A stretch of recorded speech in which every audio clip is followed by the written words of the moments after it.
China's foreign ministry on Wednesday accused the U.S. of creating fear and panic over the Ukraine crisis and called for talks to de escalate increasing tensions.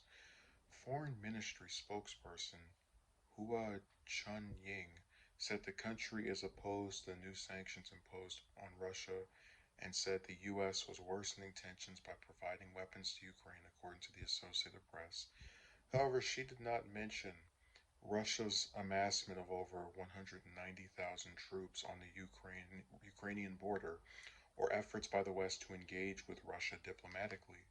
On the Ukraine issue, unlike the US, which keeps sending weapons to Ukraine, creating fear and panic, and even playing up the threat of war, China has been calling on all parties to respect and pay attention to each other's legitimate security concerns, work together to solve problems through negotiations and consultations, and maintain regional peace and stability, Hua said during a daily briefing, according to the AP.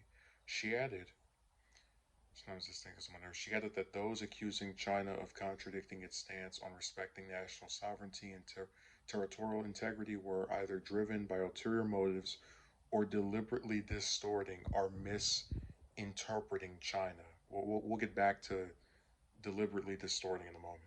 To correctly and objectively understand the Ukrainian situation and seek a rational and peaceful solution, it is necessary to understand the merits of the Ukraine issue and properly address relevant countries' legitimate security concerns on the basis of equality and mutual respect, Hua said. Hua condemned the initial sanctions put forward by President Biden, saying that those sanctions, as well as others, have not been effective in lessening tensions while causing serious difficulties to relevant countries' economies and livelihoods, the news outlet reported. The U.S. should never undermine the legitimate rights and interests of China and other parties when dealing with the Ukraine issue and relations with Russia. Hue reiterated China's long-standing support for Russia. Earlier this month, Chinese leader Xi Jinping hosted Russian President Vladimir Putin. At a discussion in Beijing, the two leaders issued a joint statement demanding Ukraine not be let into NATO and Western countries remove military equipment in Eastern Europe. So I want to go back to this quote. Let me grab it up here. Sometimes I'm scrolling, things will move by really quickly, and I won't be able to just grab it as easily as I want. Okay, deliberately distorting. So I look a lot of times I criticize the U.S. and it might come off like I hate my own government, which is not true.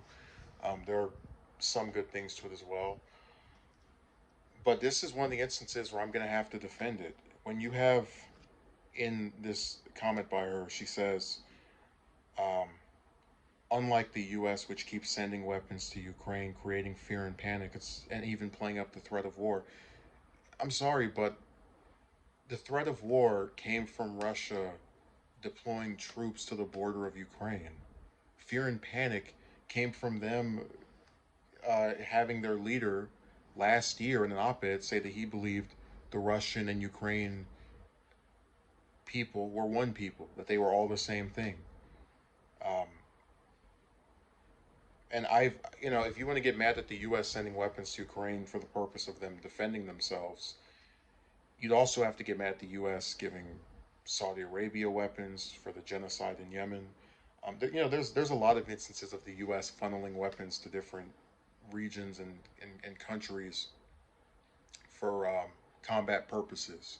Even though I think the Ukraine purpose of fighting off potentially a country that's trying to invade you is a lot better of a motive to arm someone than the thing in Yemen where people are just being evil and killing innocent people for because they're sad that their butt buddy government in Saudi Arabia got toppled by the Houthi rebels.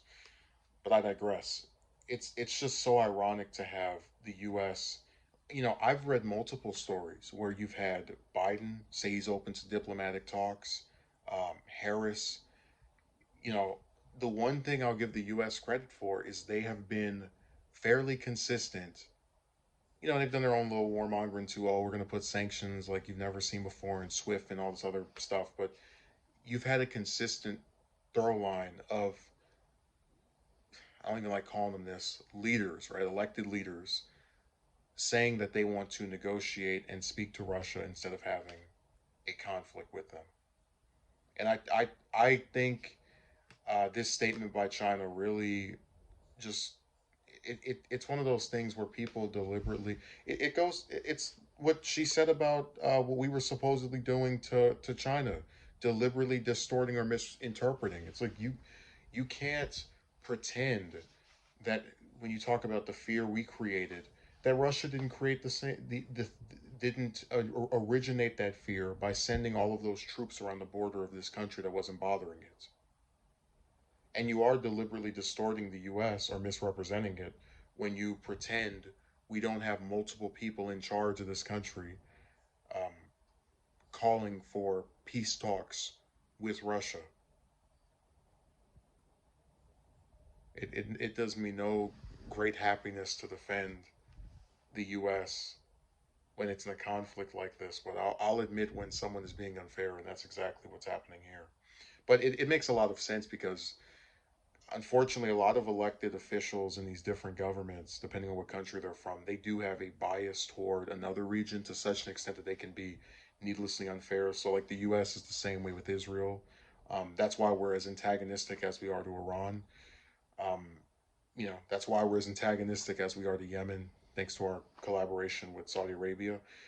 And this is why China is as antagonistic. Well, this is one of the reasons China's antagonistic to us because it's very friendly with Russia. They mentioned Ping and Xi Jinping and Putin, met earlier. So um, it's just one of those things where when you're friends with one of these governments, you do try to demonize the other side, and that's exactly what's happening here. I don't agree with the U.S. getting involved with this. I think we have enough on our plate. What are we still in, like 4 or 5 wars? Um, you know, so I'm completely opposed to us even being involved in this, but I have to admit that Biden and other elected officials made attempts to have a diplomatic solution with Russia, and they just didn't get the result they were seemingly hoping for in calling for those peace talks. So it's just China being unfair because they're butt buddies with Russia. That's all this is.